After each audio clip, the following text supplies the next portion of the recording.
धर्म प्रेमी भाइयों एवं सुशील बहनों, एक किसान था, रोज जंगल में जाता, लकड़ियाँ काटता, उसका गट्ठर बनाता और उसको बाजार में ले जाकर बेचने का कार्य करता। ये उसका क्या था, प्रतिदिन का रवैया था और वही उसके आजीविका का साधन भी था। पर जैसे जैसे उम्र बढ़ने लग गई तो वो लकड़ियों का बोझ क्या हो गया, अखरने लग गया कि अरे कितने दिन तक ये बोझ ढोना, कितने दिन तक लकड़ियाँ काटना। और एक दिन वो क्या कर रहा था, वो लकड़ियों का बोझ उठा रहा था, अपने कंधे पर रख रहा था और उसके मुख से अचानक क्या निकल गया कि हे भगवान, ये बोझ ढोने से तो अच्छा है कि मुझे मौत आ जाए। क्या कहा उसने, ये बोझ ढोने की अपेक्षा हे भगवान ऐसा कुछ करो कि मुझे मृत्यु आ जाए। और सच में क्या हुआ कि अभी तक उसने ये वाक्य बोला तब तक तो उसकी पीठ पर क्या हो गया, एकदम ठंडा भारी भरकम हाथ उसके पीठ पर पड़ा। तो उसने कहा कौन, एकदम से उसने क्या कहा कौन, तो उसने कहा मौत। उसने क्या कहा मौत। तो बोले मौत, हाँ। बोले अभी अभी तुमने क्या कहा कि ये बोझ ढोने की अपेक्षा तो भगवान मृत्यु आ जाए तो अच्छा है। तुमने बुलावा भेजा और मैं आ गई तुमको लेने के लिए, मैं मौत हूँ तुम्हें लेने के लिए आ गई हूँ, चलो। और अब एकदम से मौत को सामने देखा और वो तो क्या हो गया, थर थर कांपने लग गया। उसकी आंखों के आगे अंधेरा छा गया और उसने कहा कि नहीं नहीं, मुझे इतने जल्दी मरना नहीं है। मैंने सिर्फ कहा था कि बोझ ढोने की अपेक्षा मृत्यु आ जाए तो अच्छा, ये सिर्फ मैंने कहा था और मुझे नहीं पता था कि मैंने कहा और मौत तुरंत आ जाएगी। नहीं नहीं नहीं, मुझे तो अभी जीना है, ये बोझ ढोना चलेगा पर मुझे इतने जल्दी मरना नहीं है। आदमी सोचता है कि मैं मर जाऊं, पर जब मृत्यु सामने आती है तो वो भय से क्या करने लग जाता है, कांपने लग जाता है। और उस किसान ने कहा कि मैं अभी मरना चाहता नहीं हूँ। मौत तो वापस चली गई, पर जब भी आदमी के सामने मौत आके खड़ी होती है तो आदमी क्या होने लगता है, डरने लगता है, भयभीत होने लगता है, कांपने लग जाता है और उससे बचने की कोशिश करता है। पर भगवान कहते हैं, ज्ञानी लोग कहते हैं, कितना भी मृत्यु से बचने की कोशिश करो, एक दिन आपका क्या है, तय है, एक दिन आपको इस दुनिया से जाना ही है। परंतु आदमी उससे डरते रहता है और जब से जन्म लिया है तब से मृत्यु हमारे पीछे लगी हुई है। और आपके पास कितना भी खजाना भरा हुआ हो, चाहे कुबेर का भी खजाना क्यों न भरा हुआ हो, आपके पास बहुत बड़ा परिवार हो, आपके पास बहुत बैंक बैलेंस हो, परंतु जब मौत आती है तो इसमें से कोई भी आपको बचा सकता नहीं है। प्रधानमंत्री जैसा बड़ा पद भी आपके पास हो तो वो पद भी मृत्यु से बचा सकता नहीं है। इसलिए कहा गया है, सज धज के जिस दिन मौत की शहजादी आएगी, ना सोना काम आएगा ना चांदी आएगी, ना सोना काम आएगा ना चांदी आएगी।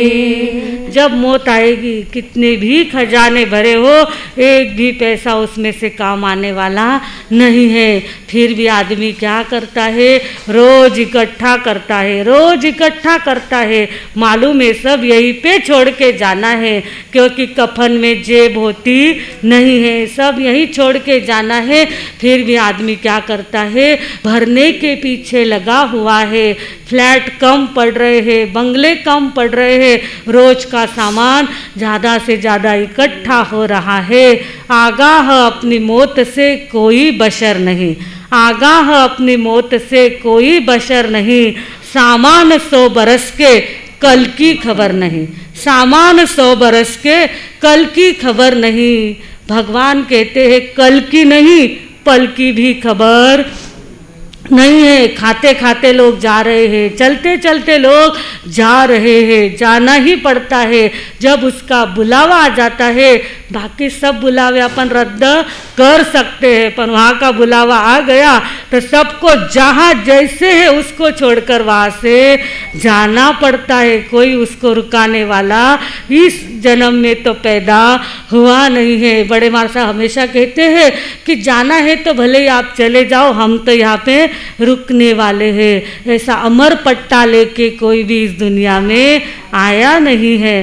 रोज अगर किसी की मृत्यु होती है, उस समय अपन समाचार सुनते हैं और अपने को क्या लगता है, अरे उनकी मौत हो गई, अपनी तो कोई होने वाली नहीं है। हमको तो अपने मौत से हम अनजान बने बैठे हैं, परंतु ये मृत्यु आने ही वाली है। और इसी को 5वें अध्याय में भगवान महावीर स्वामी ने बहुत प्रकार का बोध देकर समझाया है कि हे मानव, तुझे मृत्यु तो आने ही वाली है। बाकी चीज इस दुनिया में कोई आए न आए, पर 100% आने वाली अगर कोई चीज है तो वो मृत्यु है। मृत्यु तुझे आने ही वाली है। तो उसमें जो 2 प्रकार की मृत्यु बताई है 5वें अध्याय में, उसका नाम ही क्या है, अकाम मरणिजम। 5वें अध्याय का नाम है अकाम मरणिजम। अकाम मरण, जो व्यक्ति मृत्यु को देखकर भयभीत होता है, हाय हाय करने लग जाता है, चिल्लाने लग जाता है कि मुझे इस मृत्यु से कोई बचाओ, डॉक्टर को कहता है डॉक्टर साहब भारी से भारी दवाई दो, चाहे जितना पैसा लो और भारी से भारी इंजेक्शन मुझे लगाओ, पर डॉक्टर आप क्या करो, मुझे बचाओ। पर वो डॉक्टर कहते हैं कि जिसकी मृत्यु आ जाती है उसको कोई भी बचाने वाला नहीं होता है। हमारे धोखा डॉक्टर रोज हमारे व्याख्यान में आते, रोज सबको दवाइयाँ देते हैं, पर कोई कहने गया कि डॉक्टर साहब हमें मौत की दवाई दो, तो डॉक्टर साहब कहते बाकी सब दवाई है, पर ये दवाई हमारे पास नहीं है। तो डॉक्टर भी जिससे हमें बचा नहीं सकते हैं। तो जो अकाम मृत्यु वाला होता है वो मृत्यु आने पर शोक करता है, रोता है, वो कहता है मुझे बचाओ, वो बचाओ बचाओ कहता रहता है, और इधर से मृत्यु उसे उठाकर लेकर चली जाती है। उस समय भगवान महावीर स्वामी कहते हैं कि अरे मानव, तुझे मृत्यु तो आने ही वाली है, तू उसका स्वागत कर। उसका क्या कर, तू स्वागत कर। जो मृत्यु का स्वागत करता है, बेडिंग बिस्तर बांध कर, जैसे हम लोग ट्रेन में प्रवास करते हैं, प्लेन में प्रवास करते हैं, और अपना स्टेशन आ गया तो हमें कोई कहना पड़ता है क्या कि आपका सामान लो, नीचे उतरो। हम तो अपना सामान लेके तुरंत नीचे उतर जाते हैं। तो भगवान महावीर स्वामी कहते हैं मृत्यु तो आने ही वाली है, उसका स्वागत करो, उसे सहर्ष स्वीकार करो। और जो सहर्ष स्वीकार करता है, बेडिंग बिस्तर बांध के तैयार रहता है कि भले मृत्यु आ जाए, मैं हर क्षण उसके लिए तैयार हूँ, तो वो उस व्यक्ति की सद्गति होती है, सुगति होती है। इसके लिए मृत्यु को सुधारना बहुत जरूरी होता है। और हमें पता नहीं है मृत्यु कब आने वाली है। इसके लिए भगवान महावीर स्वामी कहते हैं रोज रात को सोते समय सागारी संथारा लेकर सो, आहार शरीर उपाधि पचकू पाप अठार, मरण पाऊ तो ओ सिरे और जीव तो आगार। अगर मृत्यु भी आ गई तो हम किस में चले जाएंगे, सब प्लग छोड़कर इस संसार से हंसते हंसते विदा हो जाएंगे। कभी आप प्रवास करते हैं, अचानक एक्सीडेंट का प्रसंग आ गया और आपको लगा कि अरे अब कोई अपना भरोसा नहीं है, तुरंत सागारी संथारा के क्या कर लो, आप पचकान कर लो। और जब भी कोई आपत्ति आ जाए, विपत्ति सामने दिखने लग जाए, तो तुरंत आप क्या कर लो, अचानक कभी कभी संकट आ जाता है, कभी अचानक बमबारी होने लग जाती है। अभी देखो युद्ध चालू हो गया, कभी कहीं भी कोई प्रसंग आ सकता है। तो उस समय हमें क्या कर ले लेना है, त्याग प्रत्याख्यान कर लेना है। और जो त्याग प्रत्याख्यान करके सब प्रकार की माया को ओसरा देता है तो उसकी क्या हो जाती है, सकाम मृत्यु होती है। और यही भाव 5वें अध्याय में भगवान महावीर स्वामी ने हमको बताए हैं कि आप मृत्यु से डरो मत, डरने से मृत्यु टलने वाली नहीं है। और उसके आगे उन्होंने एक और सत्य बात बताई है कि मृत्यु जो है वो सिर्फ कपड़े बदलने जैसी है। जैसे हम लोग पुराने कपड़े हो जाते हैं, कपड़े फट जाते हैं तो उनको बदल देते हैं, तो वो फटे हुए कपड़ों को छोड़ते समय हमें कोई तकलीफ होती है क्या? ऐसे इस जिंदगी में जीते जीते ये शरीर रूपी जो वस्त्र है वो भी क्या हो जाता है, पुराना हो जाता है। उसमें भी डागडूजी करने पड़ती है, दांत हिलने लगते हैं, बाल पकने लगते हैं, हाथ पैर थर थर ध्रुजने लगते हैं, शरीर पुराना हो जाता है। तो मृत्यु क्या करती है, आपको नया वस्त्र प्रदान करती है, नया शरीर देती है, नया जन्म देती है, नए लोगों में आपको लेके जाती है। कहीं से निकले तो भी यहाँ पहुँचे ना, इस जन्म को कब प्राप्त किया, कहीं से तो भी निकले, इसलिए यहाँ पे हम आए हैं। तो मृत्यु आने ही वाली है, मृत्यु की तैयारी रोज करनी है। और मृत्यु कभी भी आए, हम सत्कर्म में अगर लगे रहे तो मृत्यु कभी भी आए तो डर लगता नहीं है। और जो सत्कर्म करता है उसको अगले गति इससे भी अच्छी मिलने वाली होती है। यहाँ जब हम जी रहे हैं उससे भी अच्छा स्थान हमें प्राप्त होने वाला है। इसलिए मृत्यु से कभी भी डरो मत, उसका स्वागत करो। ऐसे 5वें अध्याय में भगवान ने हमें प्रेरणा दी है। और 6ठा अध्याय हमारे सामने आता है जिसका नाम है शुल्लक निर्ग्रंथ। शुल्लक निर्ग्रंथीय भी कहते हैं और शुल्लक निर्ग्रंथ भी कहते हैं। शुल्लक यानी छोटा और निर्ग्रंथ यानी साधु। साधु के लिए छोटी सी समाचारी इस छोटे से अध्याय में बताई गई है कि साधु कैसा होना चाहिए, निर्ग्रंथ होना चाहिए। उसके भीतर किसी प्रकार की गांठ नहीं होनी चाहिए। गांठ जो होती है वो अच्छी नहीं होती है। हमारे शरीर में अगर गठान हो जाए ना तो डर लगने लगता है कि अरे किसकी गठान होगी। इसकी हम बायोप्सी करेंगे तो ये गठान किसकी है, उसका जब तक रिपोर्ट नहीं आता है तो मन धक धक धक धक करते रहता है। तो गठान कहीं पर भी अच्छी नहीं होती है। तो साधु संतों को एक शब्द दिया गया है, निर्ग्रंथ। साधु कैसा होना चाहिए, गांठ से रहित तो होना चाहिए। गांठ 2 प्रकार की होती है, एक स्थूल गांठ होती है जो शरीर में होती है, और सूक्ष्म गठान जो होती है वो राग द्वेष की होती है। राग द्वेष की गठानें होती है, मूर्छा की गठान होती है, आसक्ति की गठान होती है, जो अंदर ही अंदर अपन बांध लेते हैं और उससे हमारा छुटकारा नहीं होता है। जितनी जितनी गठानें बढ़ती जाती हैं उतना हमारा भार बढ़ता जाता है। तो साधु संतों को 6ठे अध्याय में कहा है भगवान ने कि हे साधु, अगर तुम साधु बने हैं तो तुम्हारी दशा कैसी होनी चाहिए, साधकाची दशा उदास असावी। साधकाची दशा उदास असावी, उपाधी नसावी अंतर्बाह्य। उपाधी नसावी अंतर्बाह्य। साधु की दशा हमेशा उदास यानी जो सिद्ध भगवंत है, जो ऊपर विराजमान है, उनकी तरफ उनकी दशा लगी हुई होनी चाहिए। और अंतर की भी उपाधि नहीं, अंतर की उपाधि यानी राग द्वेष भी नहीं होनी चाहिए।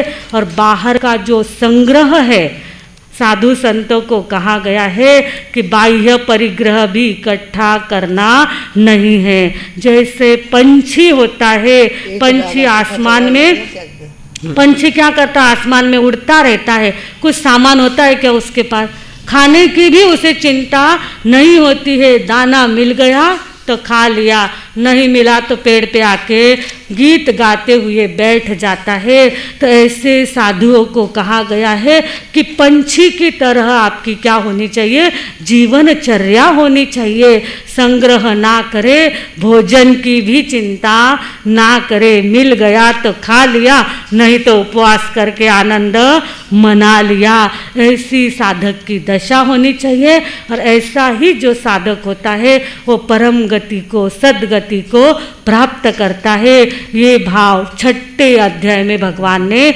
बताए हैं। और हमारे सामने आता है 7वां अध्याय। 7वें अध्याय का नाम है एलय।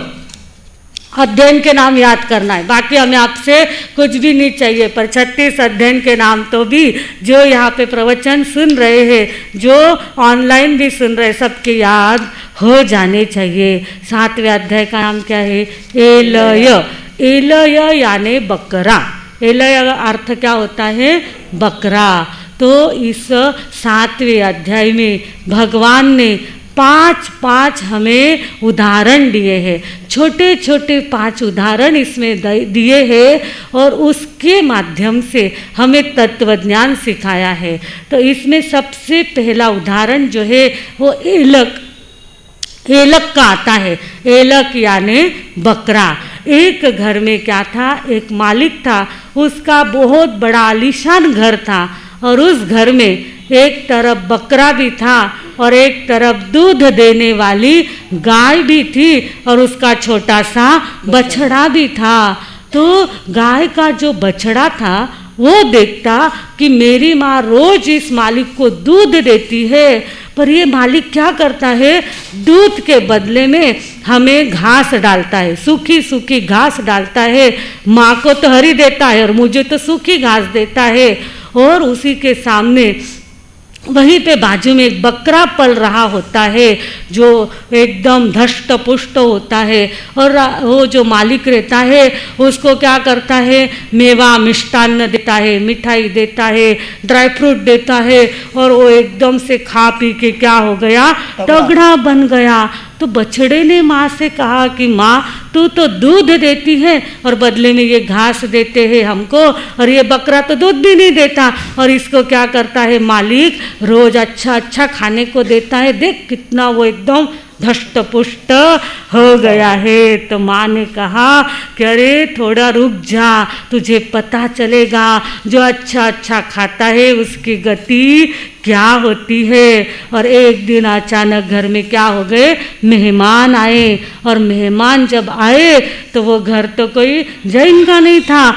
तो वो मेहमानों के स्वागत में वहाँ पे मांसाहार बनाया गया। और सबसे पहले किसका नंबर आया उसके लिए, उस बकरे का नंबर आया। उसको वहाँ पे काटा गया और भोजन बनाकर लोगों को परोसा गया। ये भयंकर दृश्य जब उस बछड़े ने देखा तब माँ को कहा कि माँ ये अपने को भी ऐसा काट देंगे क्या।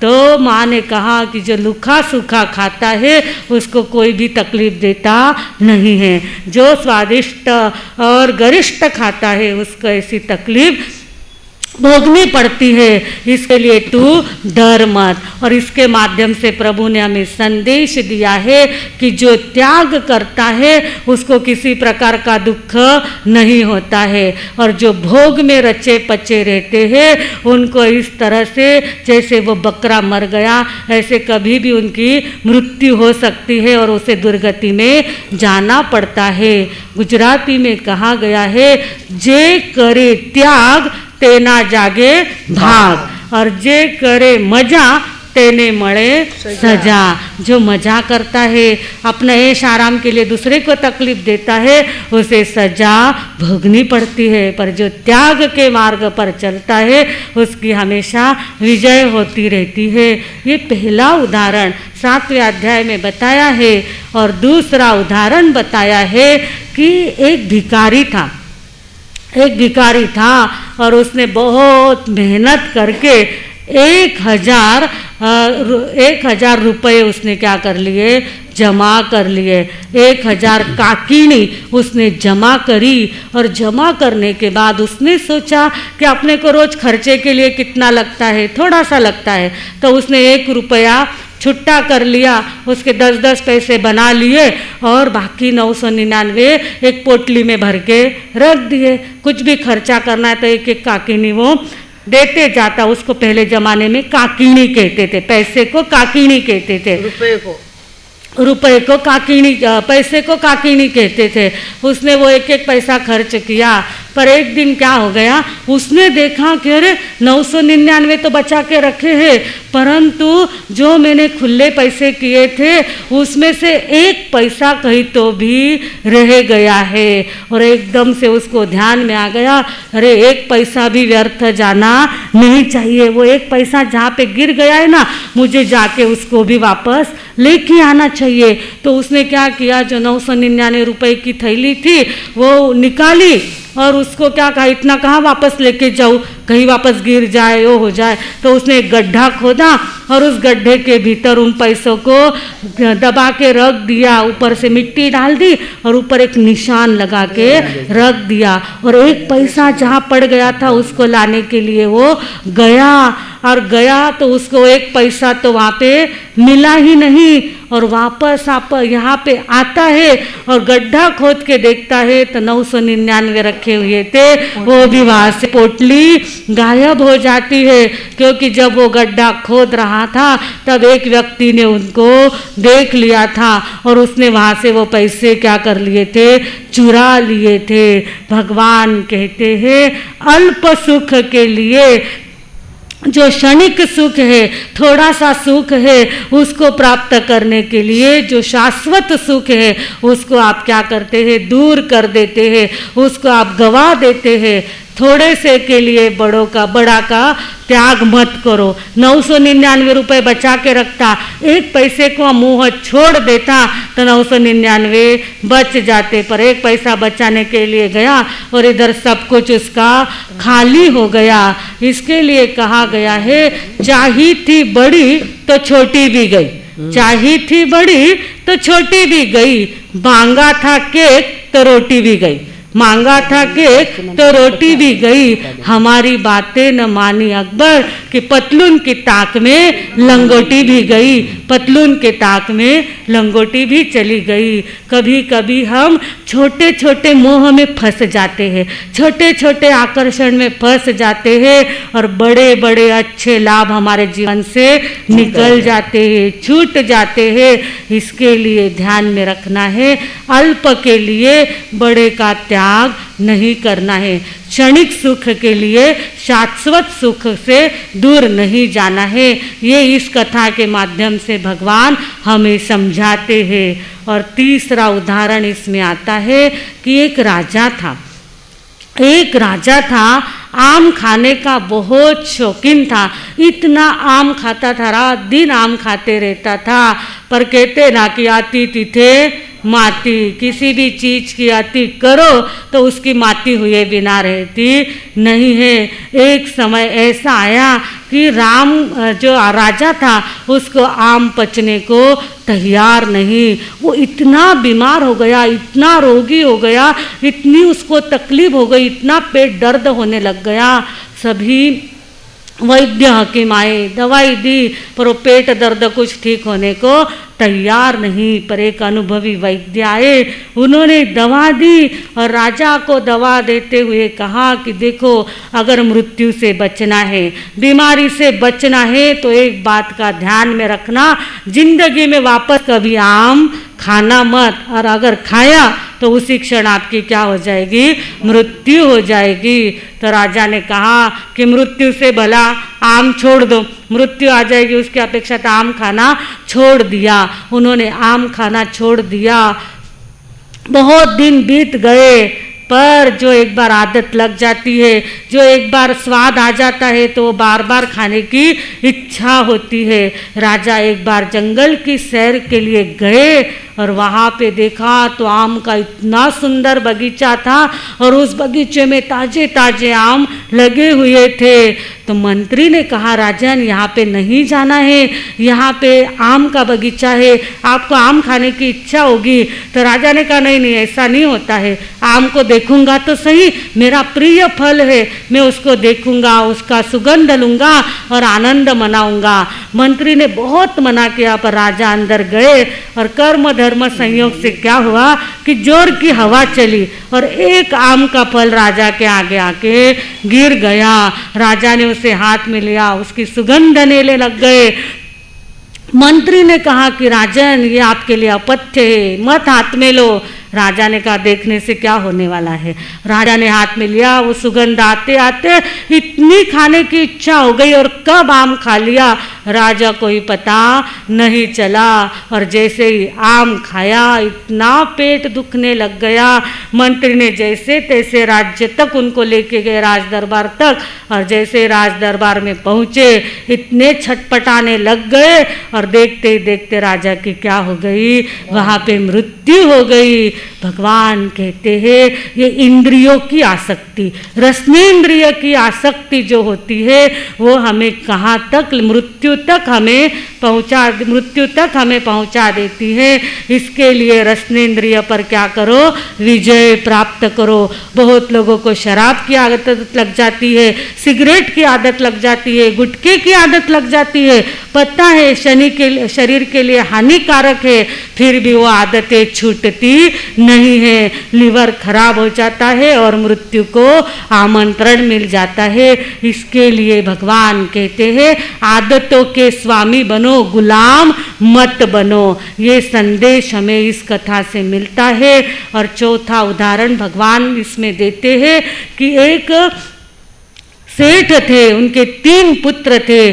सेठ ने देखा कि मैंने तो बहुत पैसा कमाया है पर मेरे बेटे भी कुछ लायक है कि नहीं देखना चाहिए, परीक्षा करनी चाहिए। तो उन्होंने अपने 3 बेटों को बुलाया, सबको क्या किया, 1-1 हज़ार रुपये दिए और कहा कि परदेश जाके कमाई करके आओ। 3 बेटे परदेश कमाई के लिए गए। एक ने क्या किया, पैसे से पैसा बढ़ा लिया। एक ने जो मूल धन था उसको ब्याज में लगाकर मूल धन को क्या कर लिया, सुरक्षित रखा। और जो तीसरा था उसने क्या कर लिया, दुर्व्यसनों में पड़कर जो 1,000 रुपये लाए थे उसको भी क्या कर दिया, नष्ट कर दिया। और जब वो घर पहुँचे तो पिता ने देखा कि एक ने तो गवा दिया, एक ने संभाल के रखा और एक ने बढ़ाया। तो जिसने बढ़ाया उसको तिजोरी की चाबी दे दी, जिसने संभाल के रखा उसको तिजोरी संभालने को कहा, और जो तीसरा था उसको तो घर से बाहर निकाल दिया कि तू जो है उसको भी नष्ट करने वाला है। भगवान कहते हैं हे मनुष्य, तुझे ये जो मनुष्य रूपी जन्म मिला है ये मूल धन के समान है, मूल धन के समान है। इस मूल धन को प्राप्त करके जो अच्छे कर्म करता है वो सद्गति को यानी देवगति को प्राप्त करता है, वो लाभ के समान है। जो मनुष्य बन के वापस मनुष्य बनता है वो मूल धन को संभालने के समान है। पर जो मनुष्य जन्म को प्राप्त करके दुष्कर्म करता है वो नरक गति और तिर्यंच गति में चला जाता है, यानी मूल धन को भी क्या कर देता है, गवा देता है। तो आप सभी को ध्यान में रखना है कि इतना सुंदर मनुष्य जन्म हमें प्राप्त हुआ है तो उस जन्म को प्राप्त करके आगे प्रमोशन होना चाहिए, प्रमोशन बढ़ती होनी चाहिए तो हम लायक कहलाएंगे। तो हमें मनुष्य जन्म प्राप्त हुआ है, देव गति या सिद्ध गति प्राप्त करना ये हमारा लक्ष्य होना चाहिए।